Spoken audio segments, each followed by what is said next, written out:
యోదేవ శ్వేతాస్మాకం ధియో ధర్మాదిగోచరాః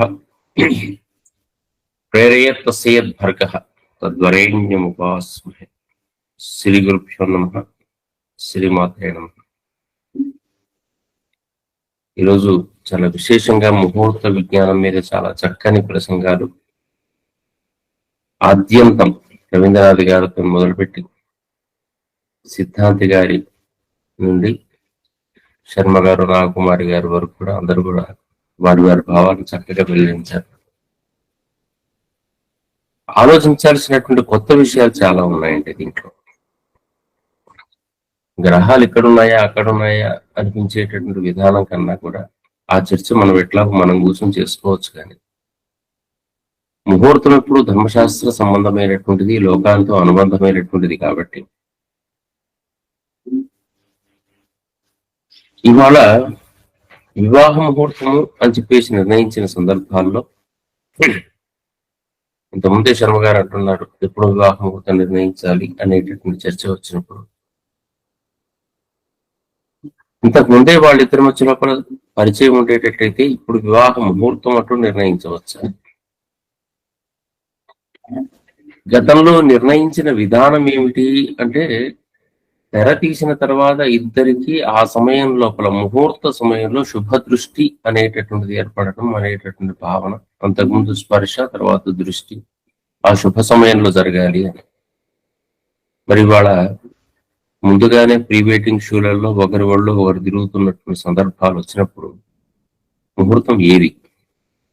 ఎంగేజ్మెంట్ అనేటటువంటి వంకతోని మనం ఇవాళ వాళ్ళిద్దరికీ సగం మ్యారేజ్ అనేటటువంటి పదాన్ని స్వీకరించిన తర్వాత ఈ ముహూర్తానికి ఇంత ఆస్పియస్నెస్, ఇంత బలమైన ముహూర్తం కావాలండి, ఇట్లా కావాలండి, అట్లా కావాలండి ఇప్పుడు చెప్పేటటువంటిది ఎవరి కోసం? ఇప్పుడు ఎక్కడ మనం ఆలోచించాలి? లవ్ మ్యారేజ్లకు మరి ముహూర్తాలు అవసరం అయింది. వాళ్ళు ఆల్రెడీ 3-4 ఏళ్లుగా వాళ్ళతో ఒకరి వాళ్ళు ఒకరు తిరుగుతున్నారు. ఇప్పటికే మనకి ఎందుకు ఈ ముహూర్తాల వ్యవహారం? ఆలోచించాల్సింది ఇప్పుడు ప్రస్తుతం ఇటువంటి విషయాలు వచ్చినప్పుడు మనం ముహూర్తం ఏది పెట్టాలి. రెండవది, ఉపనయన ముహూర్తాల గురించి వస్తున్నాయంటే గర్భాష్టమేష బ్రాహ్మణోపనయత అని చెప్పేసి నాకు ఇష్టమైందని నేను చేసేస్తున్నాను. కానీ తెల్లారి నుంచి దాంట్లో కనీసం గాయత్రి గురువు గారు ఆశ్రమాన్ని పంపిస్తున్నాం, ఎట్లాగూ లేదనుకుందాం, స్కూల్కే పంపిద్దాం, కానీ కనీసం గాయత్రి జపం కూడా చేసుకునేటువంటి అవకాశం లేదు.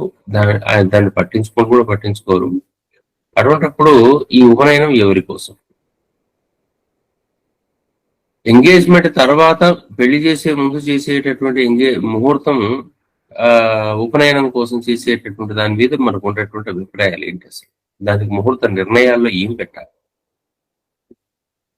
ఇంకా ఘోరమైనటువంటి అంశాలు ఏంటంటే, మా వాడి సరిగ్గా చదువుకోవట్లేదండి, ఉపనయనం చేస్తే బాగుంటుందా అంటే, ఈ ఉపనయనం ఏమైనా శాంతి ప్రక్రియ, సంస్కార ప్రక్రియ? సంస్కార ప్రక్రియ నుంచి శాంతి ప్రక్రియగా మార్చి పారేద్దామా? ఎటువైపు వెళ్దాం? చవలం చేసుకునే సందర్భాల లోపల రేడియేషన్ ఉండకూడదనే ఉద్దేశంతో ఏడాది లోపల అనేటటువంటి భావనను మన వాళ్ళు వద్దని చెప్పేసి, అందులో ఒక అర్ధరీ సమయాలు పూర్తిగా నిషిద్ధమని చెప్పేసి స్పష్టంగా చెప్పి, జన్మనోది తృతీయ వర్షే చవలం పునర్వస్వో అని చెప్పేసి చెప్పిన సందర్భాల్లో తల మీద వెంట్రుకలు తీసేసే విధానంతో సహా మన వాళ్ళు ఇంత వైజ్ఞానికంగా చెప్పేటట్టయితే ఏడాది లోపల 11 నెలలు కాదు కదా, నాకు 6 నెలలకు 5 నెలలకు అడుగుతున్న వాళ్ళు ఉన్నారు. అసలు భారతీయ సమాజం ఎటుపోతుంది? ఎక్కడ మన వాళ్ళందరూ జ్ఞానం ఏమి ఇస్తున్నారు? చేసుకోకపోతే పర్లేదు, మంచి రోజులు, అమెరికా నుంచి వచ్చారు కదా, తిరుపతిలో చేసుకుంటే పని అయిపోతుంది. అసలు కత్తి డైరెక్ట్ గా పెట్టడమే నెత్తి మీద. దానికి చాలా ప్రాసెస్ చెప్పారు. మరి అవన్నీ మనం ఎందుకు చెప్పలేకపోతున్నాం?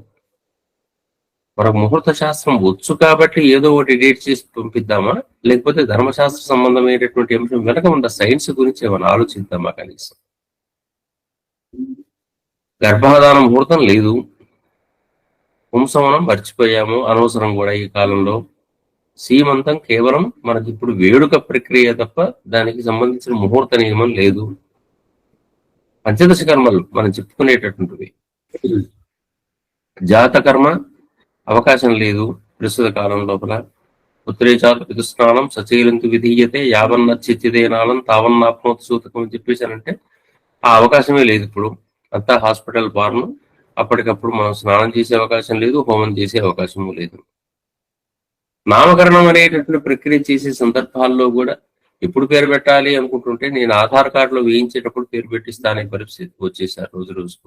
ఈ పేరు పెట్టే విధానం మీద కూడా మన దగ్గర చాలాసార్లు చర్చ జరిగింది.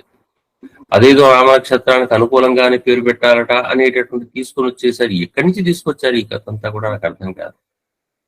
అమ్మవాడి ఆరుద్ర నక్షత్రం కూకం గచ్చ ఆరుద్ర 4 పేర్లలో ఒకటి పెట్టండి చూద్దాం. మోటా టీటు కుబ్బ టేటో పాపి ఉత్తర టకారంతో ఒక్క పేరున కనపడుతుందా? టీటు డేడో ఆశ్లేష ఏదైనా టకారంతో పేరు పెట్టారు ఎవడన్నా? కానీ ఎప్పుడో పూర్వకాలం నుంచి ఇది ఉన్నట్టుగా టీవీలో ప్రచారాలు, లేదా మన వాళ్లే ప్రచారాలు, మన పౌరోహితులు, మనకు ఉండేటటువంటి అర్చకులు పెట్టాలండి అలాగే అని చెప్పేసి చెప్తే వాళ్ళ పాపం వాళ్ళకేం తెలుస్తుంది. మనం ఇట్లా కాదండి అని చెప్పేసి అన్నప్పుడు మనకేం తెలియదు అనుకుంటున్నారు. ఉపద్రష్ట సూర్యనారాయణ గారు మొత్తుకుంటున్నారు ఇది కాదండి, ఇట్లా చూడకూడదండి అని చెప్పేసి ఆయన ఇట్లా పుస్తకం రాసి తీసుకొచ్చారు. దాన్ని ఎవరు పట్టించుకోరు. నామకరణం ముహూర్తానికి సంబంధించిన విషయాల్లో కనీసం మన వ్యవహారం ఏం చూస్తున్నాం? ఆ 21వ రోజు 10 రోజు ఏ రోజు చూసినా కానీ ఆ పేరే కదండి మిగిలేది చిట్ట చివరికి. మనిషి ఒకవేళ పోయినా కానీ మిగిలిపోయేటటువంటిది భూమిపై పేరేనంగలదే అంటాడు కదా పోతాం. ఆ పేరు మిగిలే ముహూర్తం వైపున మన దృష్టి సారిస్తున్నాం, మంచి ముహూర్తం వైపు. అన్నప్రాసన 6వ నెల 6వ రోజు ఎవరు చెప్పారు? 6వ మాసం అయిన తర్వాత పెట్టండి అని చెప్పేసి అన్నారు. దాంట్లో మంచి రోజు చూసుకోకర్లే. ముహూర్తం అన్నప్రాసన అనేటటువంటిది ఇంకా స్పష్టంగా చెప్పాలంటే మొట్టమొదటిసారిగా తల్లి పిల్లకు స్తన్యం ఇచ్చే సమయం కూడా ఆ మంచి హోరో కాదు, చూసుకొని పెట్టండి అని కూడా చెప్తాం. స్తన్యం ఇచ్చే సందర్భాల్లో తల్లి కనీసం ఆ 10 నిమిషాలు కూడా శ్రీమాత్రే నమః అనుకోవట్లేదు. అప్పుడు ఫోన్లు చూస్తుంది, అప్పుడు వాడిని తిరుగుతుంది, వీడిని తిరుగుతుంది. విషం ఇస్తుందా అమృతం ఇస్తుందా అర్థం కాని పరిస్థితి. ఏ తల్లికి అర్థం కాదు ఈ విషయం. పిల్లలను అద్భుతంగా తయారు కావాలి, మళ్ళీ వాళ్ళేమో ఆకాశంలో కనపడాలి. ఎక్కడి నుంచి ఎట్లా తయారవుతుంది? ఇది మన ఆవేదన ఇదంతా కూడా. అన్నప్రాసన తర్వాత ఆ పెట్టేటువంటి ముహూర్తం మంచిది తీసుకొచ్చుకోవాలి. ఎందుకంటే ఆహారమే జీవితం అండి. ఆహారం లేని జీవితం ఏంటి? శరీరానికి ఆహారం లేకపోతే పోషణ లేదు, జీవితం లేదు, ఎదుగుదల లేదు. కాబట్టి సరైన ముహూర్తం కావాలి దానికి కూడా. ఏదో అది కూడా వేడుక, ఏదో దేవాలయంలో ఎక్కడో చేసేసుకొని వచ్చేస్తాం. అక్షరాభ్యాసం మంచి ముహూర్తం చూసి పెట్టండి అని చెప్పేసి అంటే మనం అనుకున్న ముహూర్తాన్ని దేవాలయంలో పెట్టాడు. మరి దేవాలయానికి వెళ్ళి బాసరకు వెళ్తేనే అక్షరాభ్యాసం మన దగ్గర చేయకూడదు. పాపం మన ఇంట్లో అసలే పనికిరాదు. బ్రాహ్మడు వచ్చేసి ఆ టైంలో చేయిస్తా అంటే పనికిరాదు. ఎవరు పెట్టుకుంటారు ఇదంతా? దేవాలయం వెళ్ళారు, వెళ్ళిన తర్వాత మీ అనుకున్న సమయం లోపల చేసుకుంటున్నారా? దానికి సంబంధించిన అక్షరాభ్యాస ముహూర్తం చాలా మంచిది పెట్టాలి. ఇంతకుముందు గురువు గారు ఒకటి చెప్పారు, శర్మ గారు. నిజమే, జ్ఞానం లేకుంటే వికాసం ఎక్కడిది? మనిషికి జ్ఞానమే వికాసమైనటువంటిది. అటువంటి ముహూర్తం కూడా సరిగ్గా పట్టించుకోవట్లేదు. ఇట్లా వరుసలో చూసుకుంటూ పోయేటట్టయితే వేద వ్రతాల గురించి వదిలిపెట్టేయండి, ఎందుకంటే ఎట్లా వేదం లేదు వ్రతం లేదు కాబట్టి. స్నాతకం ముహూర్తం ఎప్పుడు, స్నాతకం ఎప్పుడు, ముహూర్తం స్నాతకం చేయాల్సిన సమయం ఎప్పుడు, స్నాతకం ఎప్పుడు చేస్తున్నాం అసలు? విద్య పూర్తయ్యే సమయంలో స్నాతకం ఉన్నారు. అది ఆ సమయంలో కాశీకి వెళ్తానని ఆయన అంటాడు ఆ ధర్మశాస్త్రం ప్రకారంగా. మరి ఇప్పుడు మనం స్నాతకం చేస్తుంది పెళ్లి ముందర, గంట సేపు ముందర. ఏది ఈ ఇట్లా ఆలోచిస్తూ పోయేటట్టు నిజంగా మళ్ళీ ఒక వ్యాపార ముహూర్తం పెట్టేటప్పుడు ఫస్ట్ సేల్స్ కు మనం ముహూర్తం పెట్టట్లేదండి, ఇంట్లో ప్రవేశించేటప్పుడు ముహూర్తం పెడుతున్నాం కాదండి. వ్యాపార ముహూర్తం పెట్టేటప్పుడు ఫస్ట్ సేల్స్ ఇంపార్టెంట్. విద్యా సంబంధమైన వ్యవహారాల్లో కూడా వాడు బిజినెస్ చేస్తే బిజినెస్ వాడికి ఫస్ట్ సేల్స్ ఇంపార్టెంటే. కానీ ఒక లెక్చరర్ గా జాయిన్ అయ్యేటప్పుడు ఫస్ట్ టీచింగ్ టైం ఇంపార్టెంట్. అదేంటి పర్పస్ ఏంటో కనుక్కోకుండా ముహూర్తాలు పెడుతున్నాం. అందుకని ముహూర్త విజ్ఞానానికి సంబంధించిన విశేషంలో దయచేసి కొత్తగా ఆలోచిద్దాం. ఇంతమంది పెద్దలు ఉన్నారు ఇక్కడ, ఎంత గొప్పనైనటువంటి సందేశాలు ఇవాళ. నిజంగా చాలా మంచి మంచి విశేషాలు చెప్పారు ఇవాళ. బట్ జ్యోతిర్వాణి ఉద్దేశం ఏంటంటే ఇప్పుడు నేను లేవనెత్తినటువంటి కొన్ని అంశాలకు, ఈ అంశాల మీద మనం సాధికారికమైనటువంటి చర్చలు చేసుకొని భవిష్యత్ తరాలకు జ్యోతిర్వాణి ద్వారా ఒక మార్గనిర్దేశం ఇద్దాం. ఏ ఉపనయన ముహూర్తం అయితే ఎందుకు పెడుతున్నాం, దానికి ప్రయోజనం ఏంటి, వివాహ ముహూర్తం ఫలాంది అంటే దానికి మనం ఏం చేద్దాం రేపు పొద్దున, ఇటువంటి దానికి ఇటువంటి బ్రహ్మాండమైన ముహూర్తం కావాలి అని చెప్పేసి అంటే దాని వ్యవహారం ఏంటి, గృహప్రవేశ ముహూర్తం అని పెట్టుకుంటున్నాం. ఆపద్ధర్మాల్లో పెట్టే గృహప్రవేశ ముహూర్తం అంతా ఇప్పుడు నిత్య జీవితంలో అయిపోయింది. మొదలు పాల్గొందించుకొని వస్తాం, తర్వాత 3 నెలల వరకు ఇంటర్మీడియట్ జరుగుతుంది, తర్వాత మేము ప్రవేశిస్తాం. ఎందుకది మొత్తం అయిన తర్వాత ప్రవేశించచ్చు కదా? కాదు, అప్పుడు హోమం చేస్తే ఇంటీరియర్స్ అలాగే అవుతాయి. ఇది ఉన్నటువంటి భావన. మళ్ళీ అన్ని జరగాలి. ఇంట్లో 10 మంది అన్నం తినాలి అనేటువంటి భావన కన్నా ఎక్కువగా ఇవన్నీ కూడా కొత్త ప్రాధాన్యం వహిస్తున్నాయి. పిల్లవాడి కేశఖండన 7 లోపల కనుకైతే 11వ నెల, అంటే 11వ నెల అయితే 12వ నెల మొదటి పుట్టినరోజు నాటికి వెంట్రుకలు సరిగ్గా పెరగవు కదండి, ఫోటో సరిగ్గా రాదట.